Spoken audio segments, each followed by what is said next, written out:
27واں پارہ سورہ الواقعہ آیت نمبر 49 سے 59 اعوذ باللہ من الشیطان الرجیم بسم اللہ الرحمن الرحیم قل ان الاولین والآخرین لمجموعون الى میقات یوم معلوم ثم انکم ایہا الضالون المکذبون لآکلون من شجر من زقوم فمالئون منها البطون فشاربون علیہ من الحمیم فشاربون شرب الہیم هذا نزلهم یوم الدین نحن خلقناکم فلولا تصدقون افرأیتم ما تمنون اانتم تخلقونہ ام نحن الخالقون۔ اللہ کے نام سے شروع جو نہایت مہربان رحمت والا۔ قل ان الاولین، تم کہو بے شک پہلے لوگ، والآخرین اور پچھلے لوگ، لمجموعون سبھی ضرور اکٹھے کیے جائیں گے، الی میقات یوم معلوم ایک معین دن کے وقت پر، ثم پھر، انکم بے شک تم، ایھا الضالون المکذبون بے شک تم اے گمراہو جھٹلانے والو، لآکلون من شجر من زقوم ضرور کھاؤ گے زقوم نام کے درخت میں سے، فمالئون منھا البطون پھر بھرو گے، منہا اس میں سے، بطون پیٹوں کو، فشاربون پھر پیو گے، علیہ من الحمیم علیہ اس پر، من الحمیم کھولتے ہوئے پانی سے، فشاربون تو پیو گے، شرب الہیم سخت پیاسے اونٹ کا پینا، اس طرح پیو گے جیسے سخت پیاسے اونٹ کا پینا، ھذا نزلہم یہ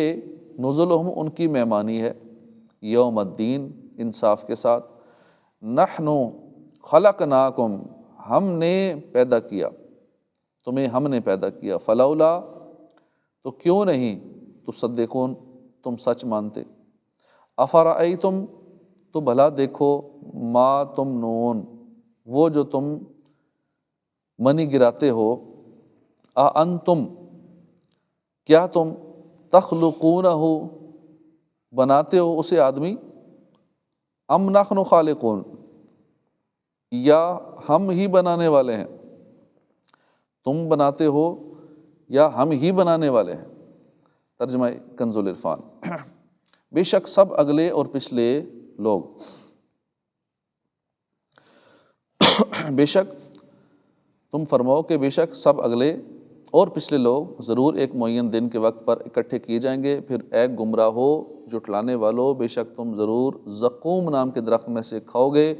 پھر اس سے پیٹ بھرو گے، پھر اس پر کھولتا ہوا پانی پیو گے، تو ایسے پیو گے جیسے سخت پیاسے اونٹ پیتے ہیں، انصاف کے دن یہ ان کی مہمانی ہے۔ یہاں سے اللہ تعالیٰ نے ان کا رد فرمایا ہے، چنانچہ اس آیت اور اس کے بعد والی 7 آیات کا خلاصہ یہ ہے کہ حبیب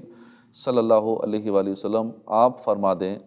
کہ تم سے پہلے اور بعد والے لوگ جن میں تم اور تمہارے باپ دادا بھی شامل ہیں، یہ سب ضرور مرنے کے بعد ایک معین دن کے وقت پر اکٹھے کیے جائیں گے، اور وہ قیامت کا دن ہے۔ پھر اے رائے حق سے بہکنے والو اور حق کو جھٹلانے والو، بے شک تم جب دوبارہ زندہ کیے جاؤ گے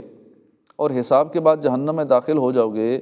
تو ضرور زقوم نام کے کانٹے دار کڑوے درخت میں سے کھاؤ گے، اور صرف اسے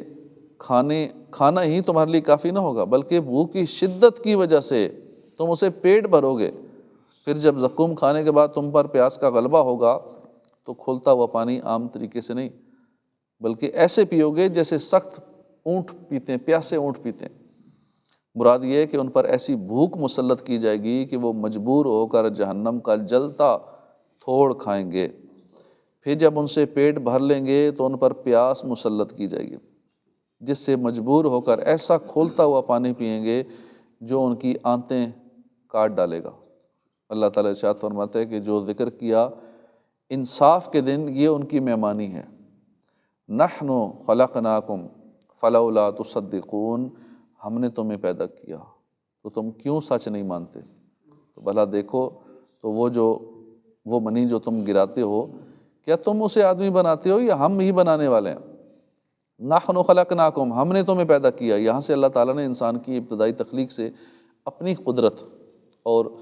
وحدانیت پر استدلال فرمایا۔ چنانچہ اس آیت اور اس کے بعد والی 2 آیات کا خلاصہ یہ ہے کہ اے کافرو، تمہیں یہ بات معلوم ہے کہ تم کچھ بھی نہیں تھے، ہم تمہیں عدم سے وجود میں لے کر آئے، تو تم مرنے کے بعد اٹھنے کو کیوں سچ نہیں مانتے؟ حالانکہ جو پہلی بار پیدا کرنے پر قادر ہے تو وہ دوبارہ پیدا کرنے پر بدرجہ اولا قادر ہے۔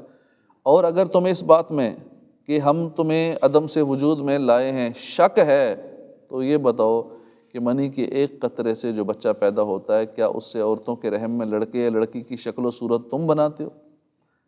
یا ہم ہی اسے انسانی صورت دیتے ہیں اور اسے زندگی عطا فرماتے ہیں؟ جب ہم بے جان نطفوں کو انسانی صورت عطا کر سکتے ہیں تو پیدا ہونے کے بعد مر جانے والوں کو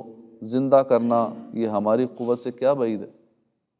علامہ اسماعیل حقی رحمۃ اللہ علیہ فرماتے ہیں، یاد رکھیں کہ قرآن پاک میں جب اللہ تعالیٰ اپنی ذات کے بارے میں جمع کی صیغے کے ساتھ کوئی خبر دے تو اس وقت وہ اپنی صفات، ذات اور اسماء کی طرف اشارہ فرما رہا ہوتا ہے۔ جیسے ایک مقام پہ فرمایا انا نحن، بے شک ہم نے اسے نازل کیا۔